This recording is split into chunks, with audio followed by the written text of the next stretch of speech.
Ganpati Bappa.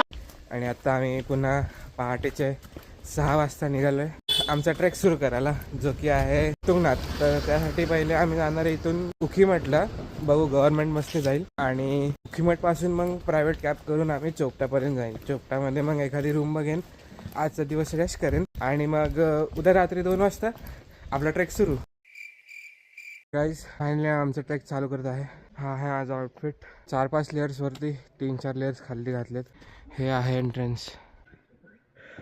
Almost half way रस्त्यात आलो आहे.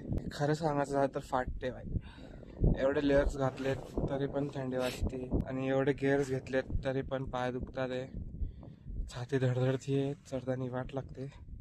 पण तरी आम्ही हार नाही मानणार आहे, आम्ही वर जाऊनच राहणार आहे.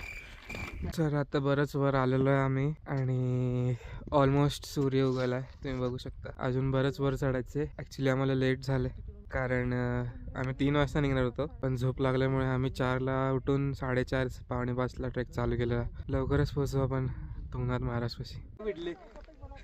तर फायनली आम्ही 1 किलोमीटर आहे तुंगनाथपासून आणि तिथे आम्हाला हे गणपती बाप्पाचं मंदिर दिसलेलं आहे. आणि आता इथून 1 किलोमीटर वर जाऊन आम्ही त्यांच्या पप्पांना पण भेट देणार आहे आणि चांगलं वाटतंय, मस्त वाटतंय. खूप थंडी तर आहे पण you must do it once in a lifetime. तर फायनली आपण पोचलो आहे 12,500 फुटावर. इथलं टेम्परेचर काय आहे ते मला माहीत नाही. हे मागे मंदिर आहे तुंगनाथचं. जोपर्यंत मला माहिती आहे तोपर्यंत तुम्हाला याची स्टोरी सांगतो मी. आपले जे पांडव होते, 5 पांडव, ते महादेवच्या शोधात त्यांच्या मागे मागे इथपर्यंत आले होते. इथे येऊन महादेवांनी एका बैलाचं रूप घेतलं होतं आणि ते एका झुंडमध्ये जाऊन लपले होते. तर त्या ठिकाणी भीम आला आणि पाहिलं त्याने की जे बाकीचे बैल होतं ते नॉर्मल बिहेव करत होते, पण त्यातला एक जो बैल होता तो नव्हता रिॲक्ट करत एवढं, कारण ऑब्व्हियसली ते महादेव होते म्हणून. आणि तिथून पुढे एक्झॅक्टली काय झालं माहीत नाही मला, पण महादेवांनी स्वतःला डिस्ट्रक्ट केलं आणि 5 भागांमध्ये केलं.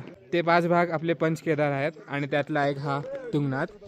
बैलाचं जे धड असतं भुज, तर तो भाग इथे आहे तुंगनाथमध्ये. बाकीचं जे आहे आपल्याला भेटतं केदारनाथला. असे 5 ठिकाणी 5 भाग आहेत त्याचे. चांगलं वाटतंय महादेवाचं दर्शन घेऊन.